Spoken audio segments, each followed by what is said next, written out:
It's the Worldwide Sports Radio Network.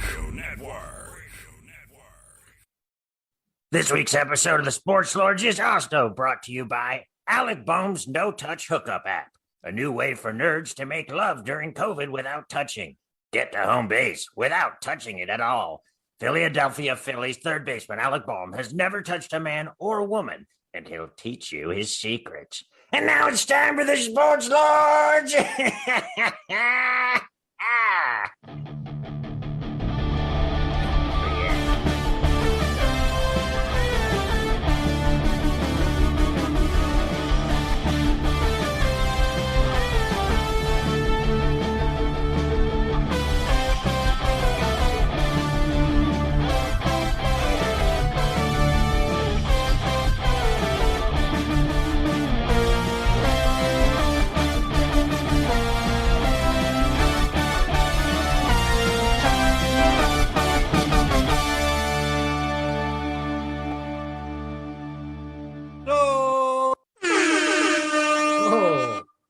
We're live. Oh, we're live. It's the Sports Lords on the Worldwide Sports Radio Network. What's up? This is big time, boys. We're big time now. We're live. We're on video. You can see us. Already mistakes on my end. You know, we're going. Diego's great. already screwing everything up. I've already messed it up, but hey, that's what we are. You know, we're a bunch of screw ups. Yeah, That's the truth, man. that's our brand, our hashtag brand. But yeah, we're really excited to be live with you guys on the Worldwide Sports Radio Network. I'm Diego. I guess I'll lead it off. I'm Diego. I don't know if you can see it on the little call here, but yeah, grew up in Atlanta, living in Buffalo right now, and ready to shoot the bull here. My name's Kevin. I'm also from Atlanta. I live in New Jersey. I live right by the Statue of Liberty over here. Oh, Jersey Cavalry. Forget about it. Oh, you gotta freaking forget about it, man. Yeah, so love sports, and I hope that we can all learn about sports together. Maybe have some laughs along the way. Maybe. Yeah. My name's Jimmy. I'm also from Atlanta, and I currently live in Atlanta. Whoa! The deep South. But yeah, I just for you folks out there who are new, we're all about laughs on this show. We really put laughs first, and sports laughs are 1A, sports are 1B/2, maybe something like that. This ain't your daddy's sports show. Unless your dad listens to us right now, then it is your daddy's sports show. But we're not take smiths. We don't get into like the breakdowns or analytics and stuff. Because that stuff is already out there. You know what I mean? We're just a couple Joes. We're some dick in the dirt Joes, Just sitting around at the bar talking sports with your friends. That's right. We're lunch pail guys, regular guys, just talking sports, having some laughs, Exactly. So, crack open an ice cold brewski. If you're on the road, why not crack open an ice cold brewski and shove it on down behind the wheel? We've covered it before. If you don't stop and you just keep going, they can't do anything to you. Exactly. Yeah. Exactly. Police can't arrest you for that if you are going very fast. It's the rules from Grand Theft Auto actually do work in the real world. So yeah, little known fact. Yeah, most people don't realize that. Yeah, but yeah, so we're gonna have fun. It's a little bit different type of a show. It's just loosey goosey. We have some like friends of the show and some like things that we've developed over time. You can find us where you find podcasts if you want to catch up. We've interviewed athletes, heads of state, ghosts, even. We've interviewed all kinds of people, so you can go back and check it out. And I'm bringing that up because I do want to bring up, like, normally we don't talk about the ads, but there was one ad just now, the Alec Boehm app, the touchless sex app. The raspy voice you may have heard to the new listener, that he is part of our show. He's our good friend. He doesn't like to appear on camera, but his name is Herb Nerdsworth. He's our announcer, and he's a legend. He's been around forever. He was announcer for the Charlotte Hornets at one point. He's dated Ruth Bader Ginsburg. He, I think, sold or bought or both pills to Rush Limbaugh. He tried to wife swap with Larry King. He's a legendary guy. He's a legendary guy, and you're going to get to know him. You're going to hear him before every one of our shows. Yeah, and just so you know, like if you try to Google Herb Nerdsworth, nothing's going to come up, but that's because he's currently being tracked and persecuted by the deep state. So he's off the grid. Yeah, he's off the grid, and they've erased all record of his existence off the internet. So just don't worry about that. He's a legend. But he's a great guy, really good. You're going to hear him. He might even have like a column up on the Worldwide Sports Radio Network app, which you should download if you don't have already. And on the website, Herb might have a column because he's got stories, crazy stories from his whole career, like his 80-year career, however long it's been. But that's who that was. That app, by the way, sounds great for touchless sex. Yeah, Alec Bombs. It's a hookup app. Not explicit. Well, it's not sex because it's touchless, right. But it's hookup. And, if you're not familiar, Alec Baum is the third baseman for the Phillies. I think he's in his second year. And he's just he's kind of got a baby face. He's a very soft, smooth looking young man. And I think it's really cool that he's doing that for people. Yeah. He's taking the icky part out of sex, which I think for nerds that's a major hang up, the icky part. So it's like that movie Demolition Man when Sylvester Stallone's character goes to the future and he tries to hook up with Sandra Bullock's character, but in the future when they have sex it's all like mental and he doesn't like it, and he's like, "Oh, what happened to the hunka chunka?"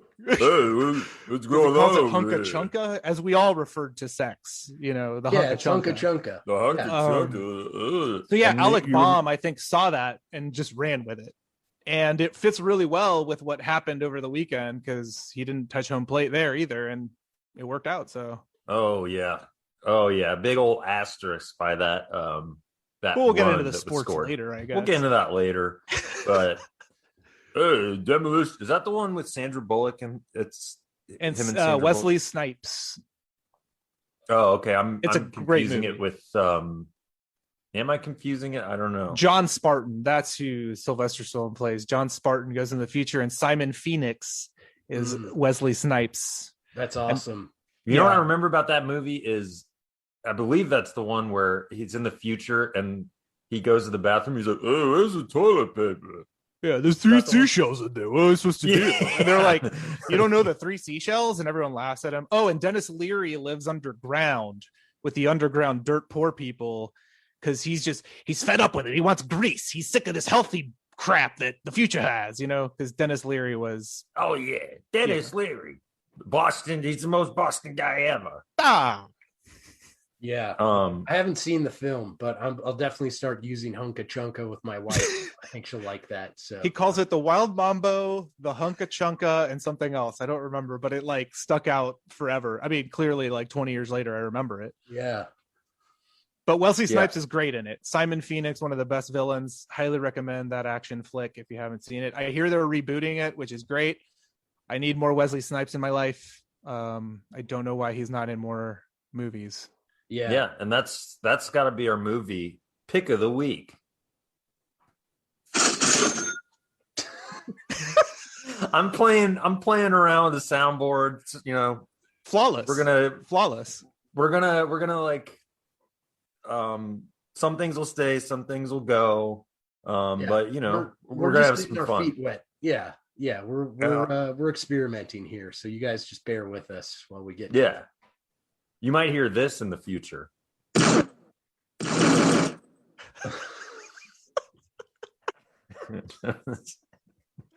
a good one. Anyway, that's a good one. Yeah. Nice. Laser blast. Yeah. I got it. Laser blast. That'd be appropriate for Demolition Man, Sure. Mm-hmm.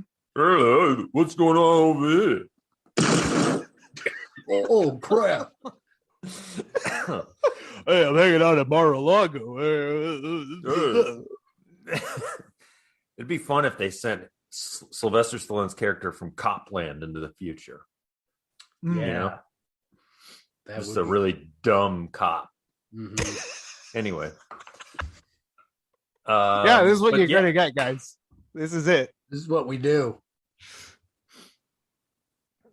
But yeah, should we get into winning? Sorry. That's Sorry, a let me super- get that one more time. Super road. Winning. Yeah. Dude, like it's we're back it's in 2009, man. Yeah. the good old day? Yeah. Okay, sorry. Yeah, no, it's okay. It's all the tiger blood we got in us is just you're making us crazy.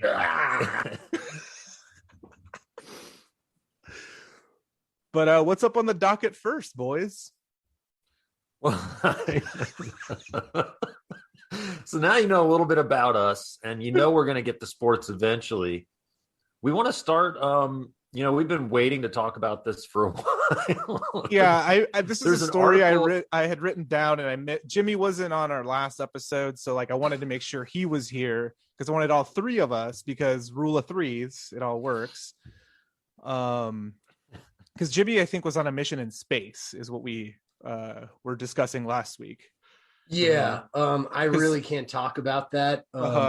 I'll just say I've been hanging out with Elon Musk. Moose. Elon Musk. Yeah. I've been hanging out with him a lot. And we've been doing space stuff. That's really all I can say. Hey, it's cool, man. Getting ready for that SpaceX mission. Yeah. But so yeah, this story we had written down because it's kind of a wild one, a little bit not really sports related at all, but there was a baby, I believe, in Iran who was born with 3 penises. Damn. And that Hell seems yeah, pretty pimp. intense. Hell yeah. I mean, that's right. just our. Yeah, that's as many penises as there are on this podcast or this Yeah. show, I should say. And 'Cause just we're as not- big. Yeah. But it's like, what is he overcompensating for already, dude? Come on. Yeah. Yeah, geez. you're a baby.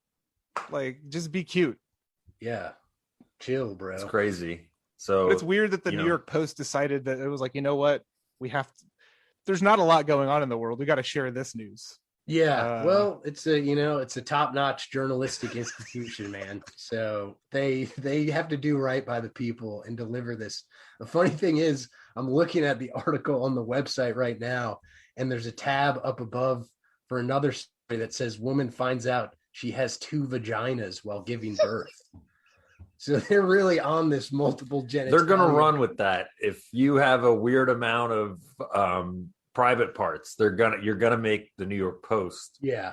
And that qualifies as a news story that Matt Taibbi referred to as "Isn't that weird?" You know, it's literally just like it's clickbait to just say, "Hey, isn't that weird?" There's Right. no point. We don't need to know about the baby born with 3 penises. I mean, it's fun to know about it. Yeah. but- And it was like, he's fine. Just for anyone that's concerned, he's totally fine.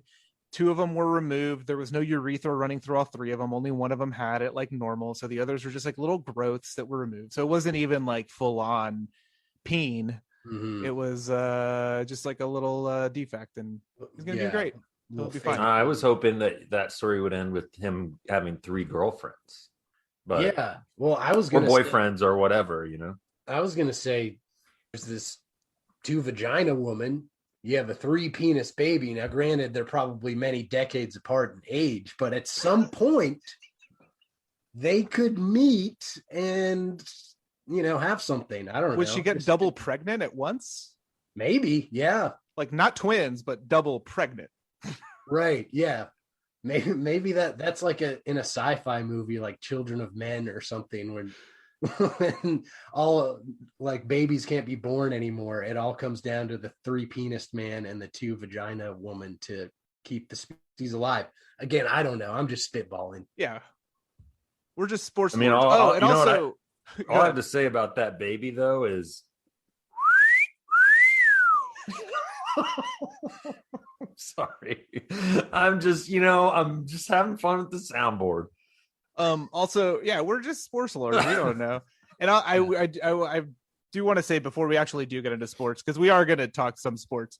I forgot in our intro to also specify about ourselves. The three of us are real life, actual lords of Kerry. We own property in Ireland and are lords. We're real lords. Yeah. I have the certificate here in the studio. I have mine as well. Sure. So I can prove it. If anyone out there doesn't believe it, I will prove it. Yeah. And the main reason we're telling you guys this is just so that if you run into us in public or have any kind of online interaction with us, we expect a certain level of respect because of our titles. For sure. So just That's know right. that. Yeah. Exactly. Well said, Jimmy. Thank you. Respect us. Yes. But yeah, I believe everything we've done up to this point has proven that we deserve maximum respect. Yeah. If you haven't picked up on that yet, it should be clear now. Yeah. And guess what? You don't respect us?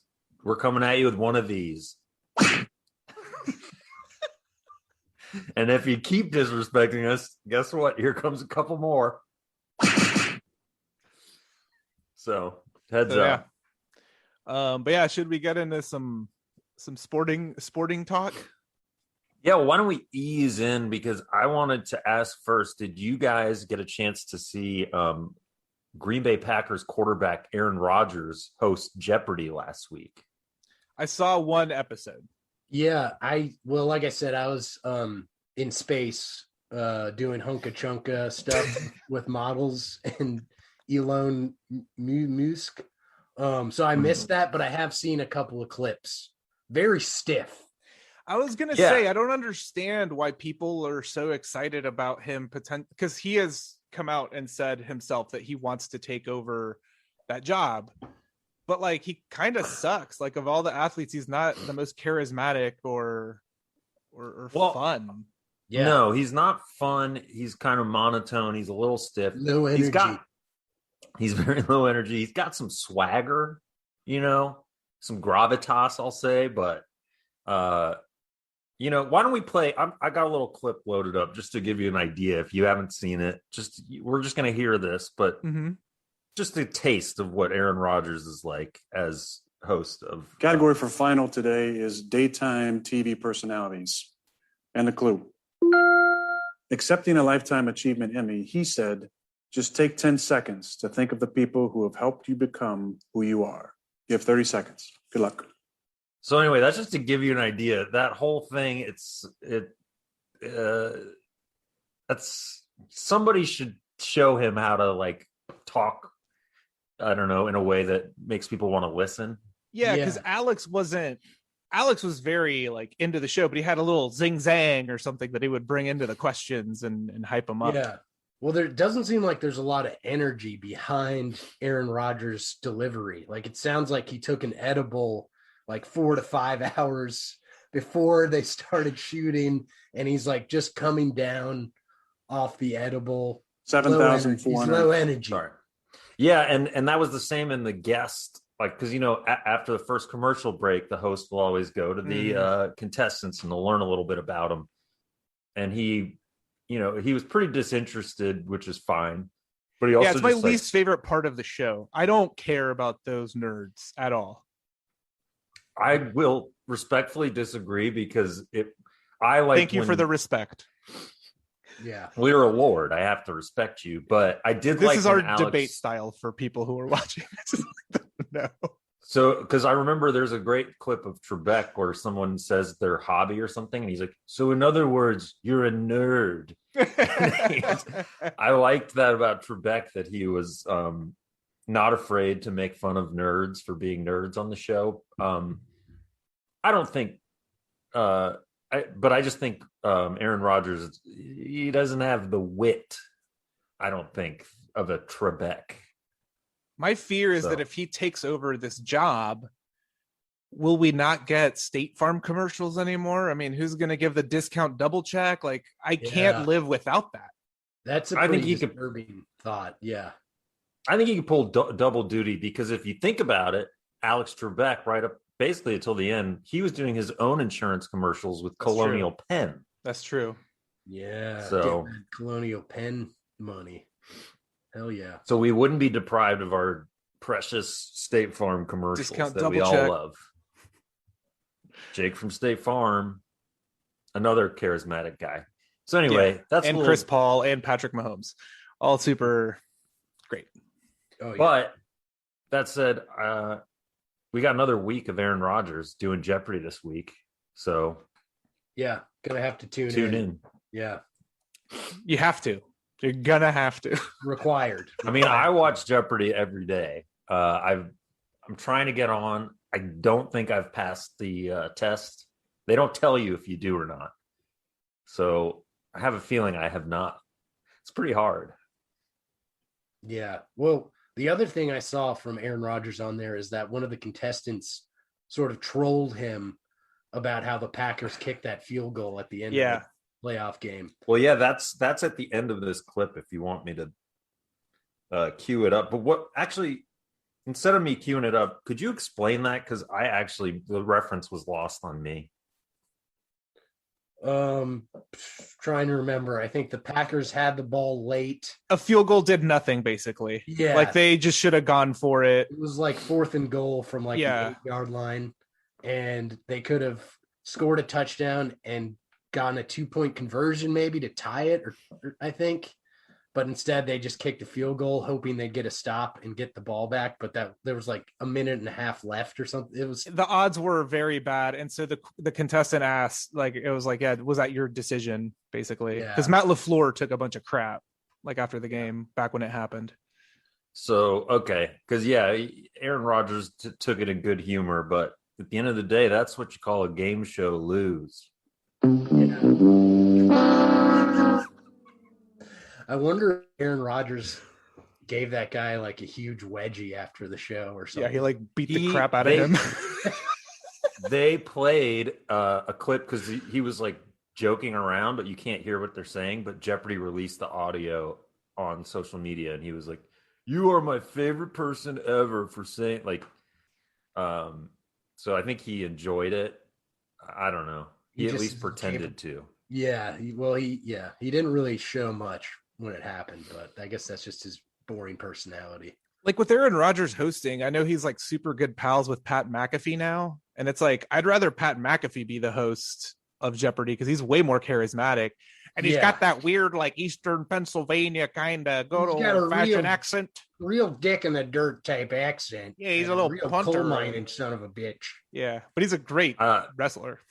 My favorite part of I don't have the clip, but Aaron Rodgers, a guy from Westchester, New York, named Pasquale Palumbo. Oh, he was doubled up with the gold chains, which I liked, and he was a high school football coach. He won one day in Jeopardy, I think, and Aaron Rodgers was like, "So I hear we're football. We have a football connection," and the guy was like, "Yeah, so."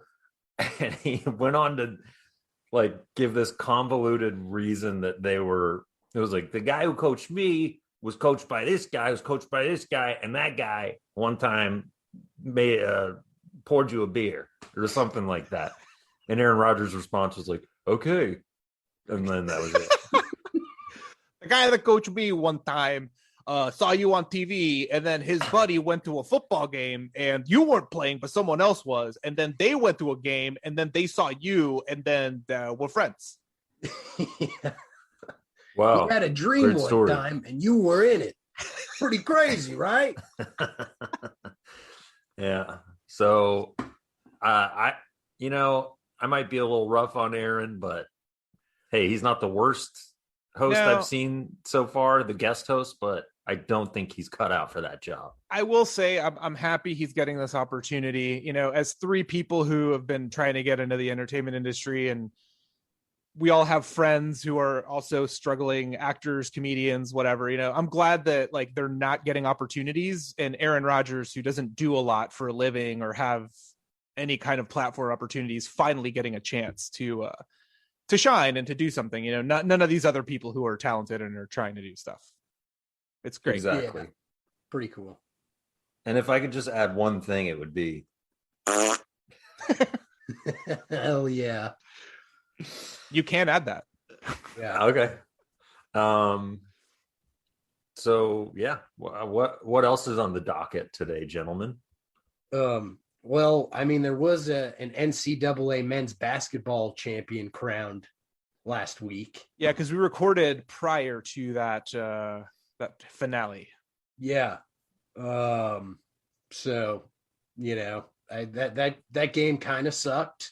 Yeah, congrats to Baylor once again for the Baptists killing the Jesuits. Yeah, exactly. For me, that game just boiled down to Baptists versus Catholics, and you guys, we all fall on the same side in that one. So a little disappointing, but hey, what are you gonna do? What are you gonna do at the end of the day? What are you gonna do? But that was a blowout. That wasn't even close. No. Baylor, I think, took the lead. It was like 9-0 to start, and they never gave up the lead. No. Yeah. I went to bed early, because I work early anyway, but it was also like, this is going to be the moment they tipped off. You could tell Baylor was ready to go and Gonzaga was just. They were so fired up. Baylor, yeah. It was like very, very intense defense going on. They did not let up. But hey, good for, if they would have had assisted Gene and Gonzaga, maybe. Hey, they didn't pray right. You got to pray better next time, boys. It's as simple as that. That's all it comes down to. But yeah, that came in wet. I'm glad. The season made it. They made it. It was few illnesses, I guess. Then they finished their season, and we can go back to not paying attention to college basketball until next March. Right. Exactly. Totally. Because I'm pretty sure us and probably most people listening, most sports fans in general, that's about the only time you care about college basketball. Right. Yeah. So anyway, congrats Baylor Bears. Yeah, you did it. Rawr, you freaking did it. Yeah. Or, you might say they don't have a bear sound on here, so that was an elephant. Oh, I thought that was a bear fart. No. Oh. Yeah, that's also not. All right. That would be if the Gonzaga Bulldogs won, then I would be given some barks. Should we get into the baseball next? Yeah, I think we should.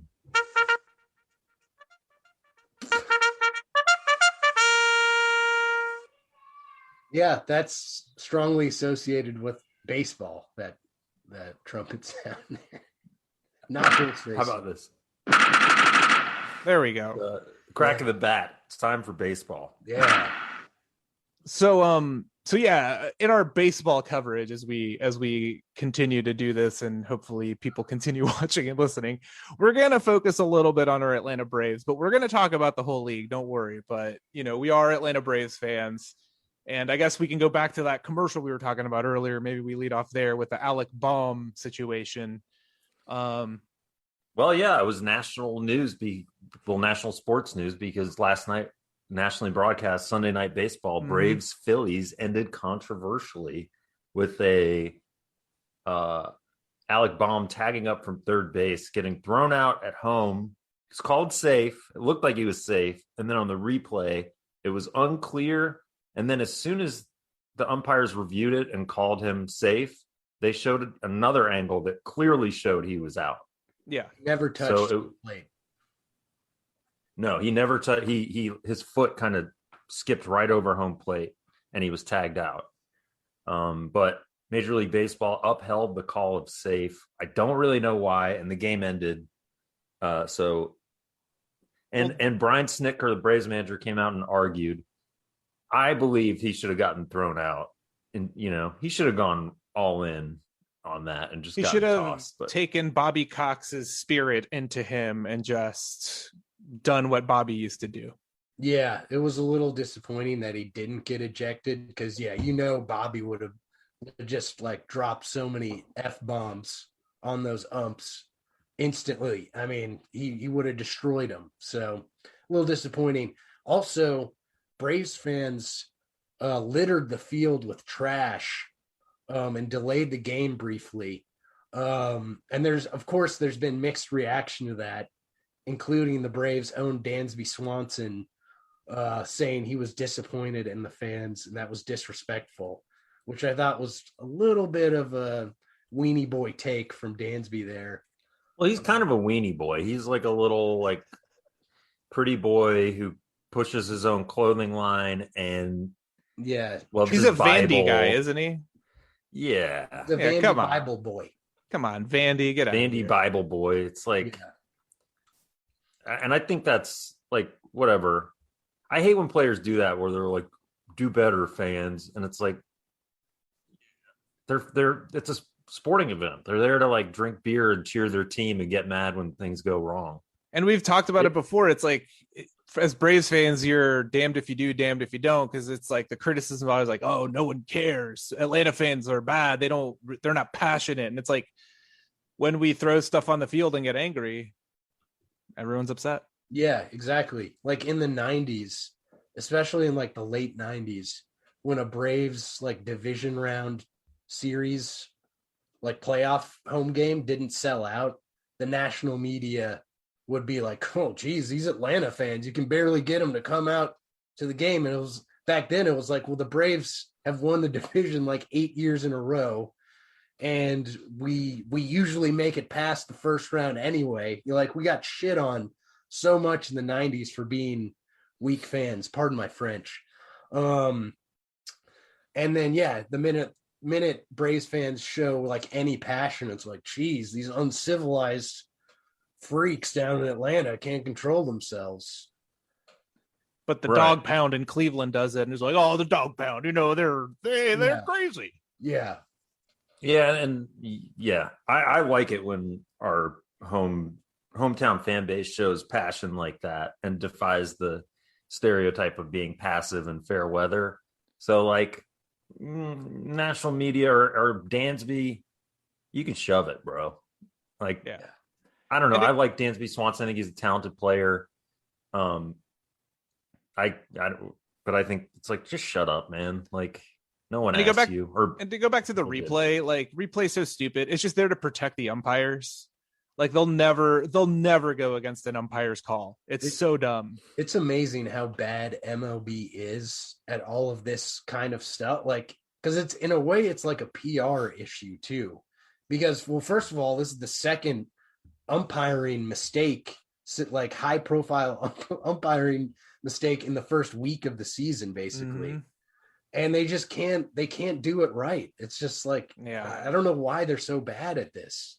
Should we get into the Conforto one Let's do it. since you've alluded to it? Because there was the other mistake, the New York Mets game ended in controversy as well, where Michael Conforto basically got called out on strikes like initially, but he leaned into the pitch and it grazed his elbow. And so then the umpire was like, oh, wait, never mind. Take your base. And the bases were loaded. So the run scored and that ended the game on a walk-off. And Don Mattingly for the Marlins came out and argued, and that play cannot be reviewed. So it's just, sorry, Marlins, you lose. Yeah. Really stupid stuff. And, I don't know if I'm going to piss off some of our new fans here, but I got to say, pretty cowardly stuff from Conforto there. Like, come on, dude. Like, I get the, like, win at all costs mentality, maybe, but, like, you got to take a swing, man. Like, I don't know. It just seems like Bush League. And the rule stated is that you, not only are you supposed to, like, not try to get hit by a ball, you're supposed to do everything you can to avoid getting hit by the ball. Yeah. So, like, that's on the batter as well. Yeah. And if it's a strike, it can't be a hit by a pitch. Exactly. If it's a strike Yeah. that he didn't swing at, then it's, Yeah. it's a strike. Yeah. Yeah, it's So- frustrating though that because the baseball season's very long, so little, it's like these bad calls that affect games outcomes. Or it's like, well, okay, it's one game, we'll get them next time. But down in like August, September, towards the end of the season, those wins can be very important. Well, yeah, there was a thing online where like Buster Olney was like, man, the NL East is going to be great this season. And it's like, and it's going to be super tight. And it's like, yeah, these mistakes are going to matter then. If you believe that, then like, that these wins are going to be huge and could be the difference between a play-in game or like winning the division. Yeah. And I mean, just imagine if the Mets have a 1-game lead on the Braves late in the season, it's going to be like, well, we know where that came from. Right.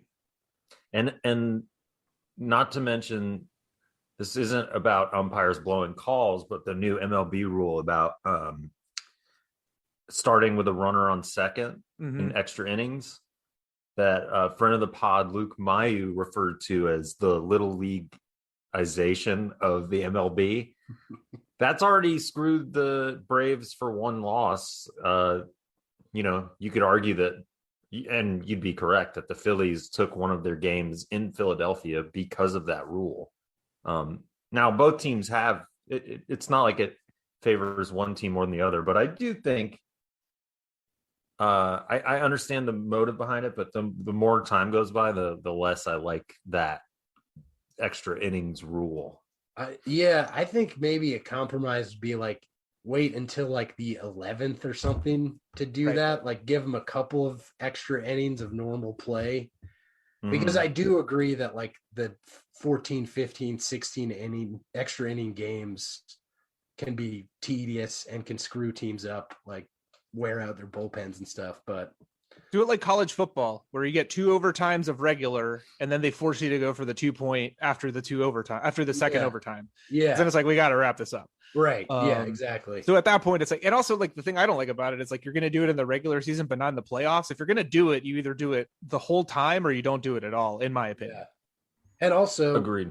it's amazing that we've got all these new rules, and yet we don't have the most popular new chain of Yeah. universal DH. Right. They kept all the more it's- controversial stuff and scrapped the one that everybody was on board for.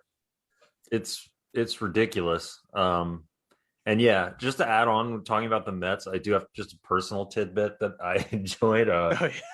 I was in because of the Mets and the Yankees, and I live in the tri-state area here, so a lot of Mets and Yankees fans. And I was they both had kind of a slow start, slower than expected offensively, and especially Mets fans were upset Saturday because Jacob deGrom had another great start and the Mets offense just couldn't put anything together. So it was another blown start where they lost, even though their ace, probably the best pitcher in baseball, pitched a pretty great game.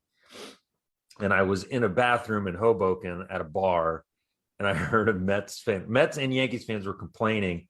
And I heard a guy, so earmuff it if you don't like bad words here. Or maybe I'll censor myself, but a Mets fan just said, I hope Edwin Diaz gets hit by a fucking car. So I won't censor myself.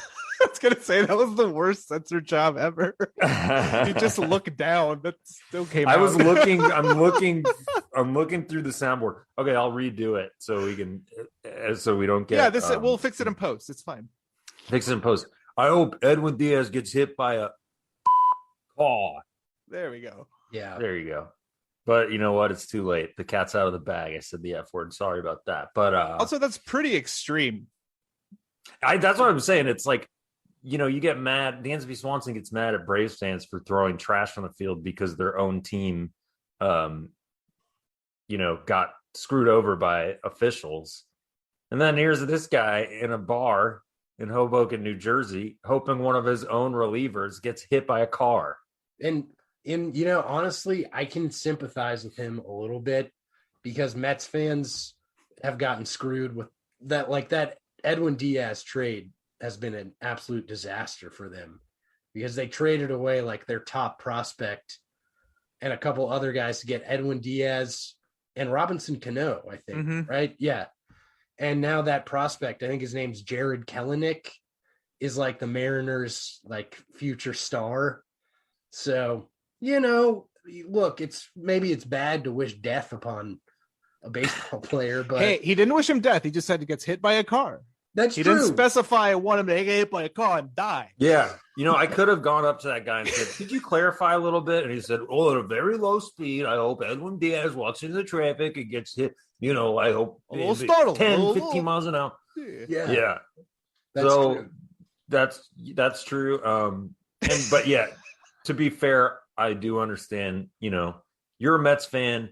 Your hopes got raised so high in the offseason with the Steve Cohen buying the Mets, making a lot of promises, talking a lot of trash bringing in about Lindor. How much money he's going to spend. They got Lindor. And, it's early in the season. I'm sure the Mets are going to do well. I shouldn't go that far. They'll probably do pretty well. But yeah, it is amazing. The DeGrom thing, too, is incredible. How they just can never hit when he pitches. Yeah. It's that would drive me crazy. But as a Braves fan, it's hilarious. It's great. Yeah. And that's the thing. It's probably a lot of people who, because our new network is based on Long Island, probably a lot of Mets fans. Hey, we're going to be honest with you right here from the top. We're not Mets fans, and we do enjoy when bad things happen to the Mets. But short of injury. I don't want any of your players getting hit by cars. No. But I will say, like, we're not Mets fans. We're putting that out there now. We're cool though with Mr. and Mrs. Met. Have interviewed them on the show, so you can go back and listen to that. We might have Mr. and Mrs. Met back on. They might come back on. So, like, we're not fans of the Mets. But we also aren't like vengeful, spiteful. No, and I will say, Citi Field. Hey, this is my hot take. Far superior to Yankee Stadium. Agreed. 100% agree. I love Citi Field, and I've pretty much always been treated with kindness by Mets fans at Citi Field. So I appreciate that. Although there was one time when one of them told our friend Jack that he had a pube beard. That's true. Like I was there for statement. That. I kind of had to go to bat for my friend potentially get in a little skirmish there. I had to throw some barbs back, but in hindsight, he was right. It was a bit of a pube beard. Yeah, I mean, where's the lie? So can't be too mad. Yeah, and to piggyback on what you said, Jimmy, Mets fans have always been kind. They're good hosts when you come play there. They know a lot about baseball, and hey, you got to be a true fan after they've taken a lot of punishment from their team. They've been through a lot over the years, so it's easy to be a Yankees fan, not so easy to be a Mets fan. Yeah, I'll say that. I will say too, while we're here in the NL East, a video surfaced where it hurt me because I had to join Bryce Harper and be on Team Bryce against when the Braves and Phillies are playing. There was a Braves fan heckling Bryce for no reason in the dugout, and he was like, "Acuna is better than you, Acuna," and Bryce had to turn around and correct him, and it's like, that's not how you say his name. It's Acuna. Ronald Acuna. It's not hard. I don't understand why people can't say it. You can pronounce really Game hard. of Thrones characters. You can pronounce freaking Harry Potter Mufflepuff crap, but you can't say Acuna. Come on, grow up. Yeah, it's like, if you really can't grasp the Enye, then just have someone sit you down, put your helmet on you or whatever you need to walk around, and then just write out Acuna with like an NYA. Yeah, like that's how you would say it. Yeah, it's incredibly embarrassing that guy's a Braves fan. I hate it. Yeah, and he can't pronounce the star player's name correctly. Like, yeah. And I'll say this: even the Braves broadcast sometimes they won't put the Enye on the screen, and it's like, I can tell you how to do that. Like, it's pretty easy. Yeah. Mets fans, you will hear us complain about the Braves broadcast a lot, so you might enjoy that. Yeah. Speaking of real quick, I do want to point out, speaking of complain about Braves broadcast, did you guys see on Friday night where the Braves broadcast brought on the Braves president and CEO, Derek Schiller, a guy I've never heard of? I didn't know that was the Braves president CEO. Me neither, but he came on to defend, or basically to like complain about MLB moving the All-Star game because of that whole voting rights bill. And it was just kind of embarrassing. It was like, whether or not you think that was the right decision is one thing, but it was like he just made the Braves look not great. Yeah, I actually heard him on the radio broadcast because he came on the radio broadcast right after he was on TV, and yeah, he just sounded very butthurt about the whole thing and kind of whiny. And sometimes you got to take the high road, bro. And he didn't really do that, so it was kind of embarrassing. No. Too. What are you talking about? Whining about it means Major League Baseball, Rob Manfred will be like, oh, you know what? Actually, let's go back. Yeah. Our bad, guys. Oh, he's upset. Never mind. We'll go back. Yeah. Big mistake. Whoopsies. Yeah. And the other big baseball story I did want to mention, well, first of all, Joe Musgrove from the Padres threw a no-hitter, which is the first of the franchise history, I believe. Yeah. So congrats to him. He's on my fantasy baseball team, which everyone will be thrilled to know. And the other big story was, I think he wasn't the only player, but he's the headline player. Trevor Bauer of the Los Angeles Dodgers had his ball, his baseball that he was using, taken by the umps, and they're investigating it, I guess. Yeah, for foreign substances and for messing with it. And Dave Roberts, Dodgers manager, saying that Bauer's being singled out. I don't know. For those of you that have listened to the show before, you know how we feel about Trevor Bauer. My company's payroll compliance needs keep growing. Sorry, but was that me? No, that was Trevor Bauer hacking into our feed to try to stop this because he's a free thinker. He's a learned man. But I was going to say, Trevor Bauer, we don't love as a baseball player. We like as a musician. We love his rap group. But as a baseball player, we're not huge fans of. Yeah. It's a terrific song, Across Space and Time. Across Space and Time. Look that up if you haven't. Go ahead, Jimmy. I'm sorry. No, I was just going to say it's hard to separate the ball player from the artist sometimes, and you got to do that. It's like Woody Allen, You gotta appreciate the art and not the other stuff he does. Yeah, and apparently, from what I understand, because he's pretty openly talked about how he uses like pine tar to get extra spin on the ball, and he's like, everyone does this. It's an open secret in baseball. But apparently, there's another substance that I don't know what it's called, but it's even like stickier than pine tar, and it lasts longer. And so they think that's what he and a lot of other pitchers from certain teams use. So it's kind of this thing with baseball where there's constantly people maneuvering and trying to find the competitive edge, more than any other sport, I think. Yeah. Well, I wonder what that sticky substance is. I don't know if we want to speculate on that. And, this is a family show, so maybe. Yeah, my gut reaction is maybe we shouldn't, but But I will say about like people trying to find an edge in sports, that kind of brings us to another one of our topics we wanted to cover. The New Orleans Saints head coach Sean Payton is apparently going to be the subject of a new Hollywood film starring Kevin James as Sean Payton. Perfect. Yes, perfectly cast. They nailed it. Winning. Because Sean Payton's he's a dude from Queens. He's just a guy from Queens. Oh, so yeah, it's like a feel-good movie, right? It's supposed to be. It's very funny because it's like a family film, the way it's described, about Sean Payton and the year he wasn't able to coach in the NFL and had to coach his son's JV team. Aww. So I'm wondering how they're going to explain this in the movie, that he couldn't coach in the NFL because he had egged on a bounty for his players to purposefully injure other players on the other team. And that's why he was suspended.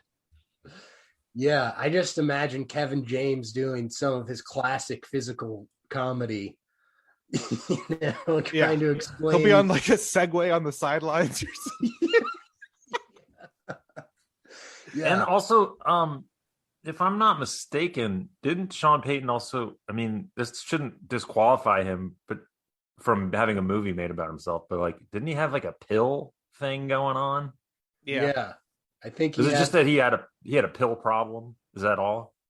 I think he had a pill problem of some kind. I don't know which we're not making fun of him for that, but it's just funny how that's going to be explained in a family movie starring a guy who has a career only because Chris Farley died.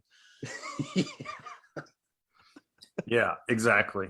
So I'm going to be watching that. I also wonder if they'll address the Saints cover up of the Catholic Church abuse as well in this movie. Yeah. Yeah, there's a lot of I bet that'll come up. I bet that'll come up right away. Yeah, Kevin James is such a weird choice for the Kevin casting. James weighs like 80 pounds more than Sean Payton. Also, is Leah Remini cast as Sean Payton's wife in this automatically because they have to work together and everything? I hope so. I hope it's just shot on the same set as King of Queens. You know, Sean, we're out of etouffee down here in New Orleans. I ate it all. I was hungry. Well, now I gotta make more jambalaya. Oh no, it's making me fart.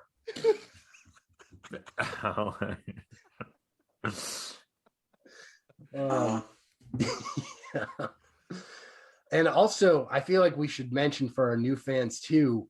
Friend of the show, Luke Mayu, alerted us to that story, but and you'll get to know him. He'll be on the show eventually. Yeah, but he heard about it from none other than Lights Camera Jackson, I believe. Enemy of the show as well. Yeah. If so you guys, that's where I get all my entertainment news. Kid critic Lights Camera Jackson. He's been in the game for over 10 years now. If you don't follow him now, or go to lights-camera-jackson.com and check it out for yourself. This kid's been reviewing movies on television since he was, I think, 7 years old. He was Regis Philbin's best friend up until the end. Yep. Of Regis, not Lights.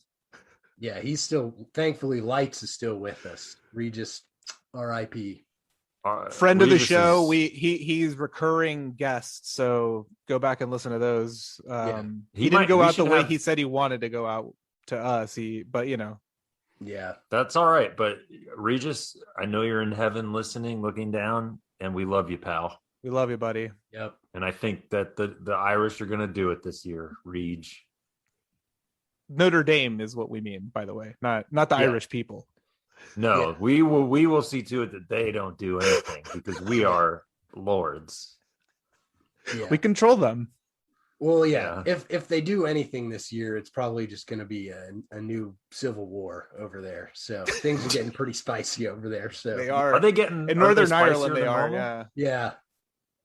Have they? Why are they spicing up again? We don't have to really break down Northern Irish politics. No. We got like 8 more minutes. Let's break all the details down about this. Yeah, you only need like 2 minutes. You know, I can give you a quick thing of the one little snippet I read. Basically, the Northern Irish Protestants feel like they're getting left behind because of Brexit, and that the UK is neglecting them. So they're out in the streets protesting and rioting and doing crazy shit right now, and tensions. They like burned a bus last week, so jeez, it's getting wild up there. Oh man, all I have to say is whoops, wrong sound effect, sorry. Well, it's too late now. No, but hey, if you're over there in Northern Ireland, a little bit less of this and a little bit more of this.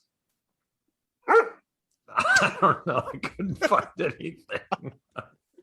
Couldn't find any good ones. Oh God. But yeah, that's not cool. We don't like that. No, it's not good.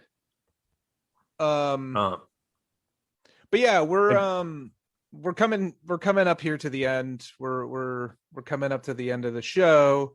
We're really excited to be here. We're really excited to be broadcasting with Worldwide Sports Radio Network and to have hopefully new fans checking us out. We're going to be taking calls in the future. With this being our maiden voyage and everything, we weren't able to do it this week, but just we want to put it out there. We're going to be taking some calls. We're going to want to interact. We're going to want to have some chat and have some fun. So be on the lookout for that for sure. Also, I want to give a quick shout out and a quick plug. Our intro theme, which is the best song you've ever heard, written by a good friend of the show, Aaron Schilb, a musician down in Nashville, Tennessee. So check out Aaron Schilb. And our really cool logo behind us here, written by, or drawn, illustrated, created by, designed, sure, all those things by friend Branson Reese as well, who has a book out of comics that are really funny and really talented guy. So make sure you check out Aaron Schilb and Branson Reese. We want to thank them for that. And yeah, I want to thank all the Surfs that came over with us. And I want to say, I want to second everything you just said. And also, we're not golf guys here, really. Oh, although that's right. I have The started Masters playing. happened. And all I want to say, is just congrats to Hideki Matsuyama, the first Japanese man to win the Masters. Masters. Did you see? Not a great name, but congrats, and you know what you're doing. Winning. Did you see the photo of him at Hartsfield Jackson? No. It was so good. It was like he was flying out real, I think he had a red eye, obviously.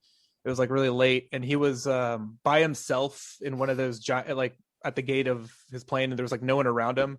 And he was just on his phone, and on the chair next to him, he had the green jacket just sprawled out, just nice put down. It was hell yeah, man. That's crazy. That's a hell of a move right there. But yeah, we're not golf guys, but congratulations to him. I mean, Kevin's our golf guy, I guess. I started playing. I've now played golf, I think, 4 times in my life, and 3 of them were in the last month or 2 months. So you're an expert. I'm a golf guy now. Yeah, you're an expert.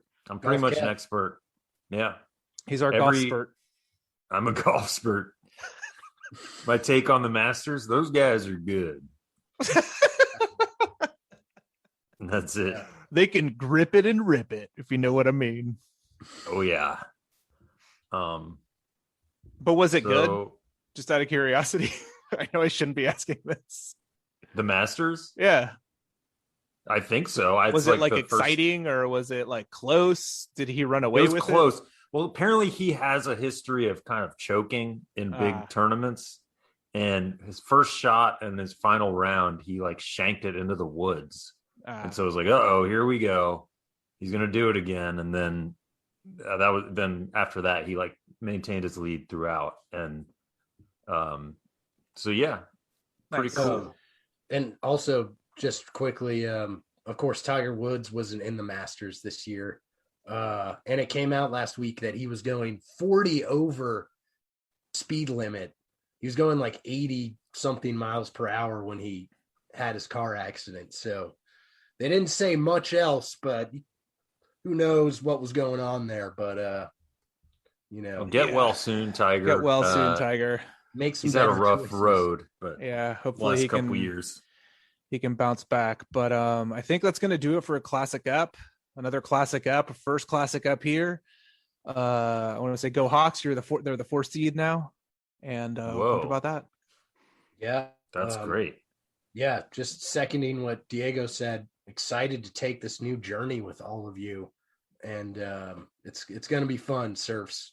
Yeah, it's going to be fun. Yeah. And I'm going to alienate some folks here as I go out, but any listeners out there in Minnesota, if you're hitting the streets, please be careful. Please be safe. It's going to be another rough summer, it looks like, but yeah. And solidarity from me, guys. Sure. And all our new listeners, welcome. Welcome. Wolf We're Pack. excited to have you.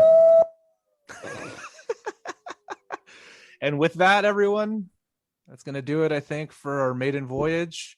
Papa bless. And we'll see you here next Monday at 4. If you like the show, tell people about it. And if you don't, keep it to yourself. Yeah, shut the hell up. Shut the hell up, or I'll message us and I'll give you my address and you come fight me.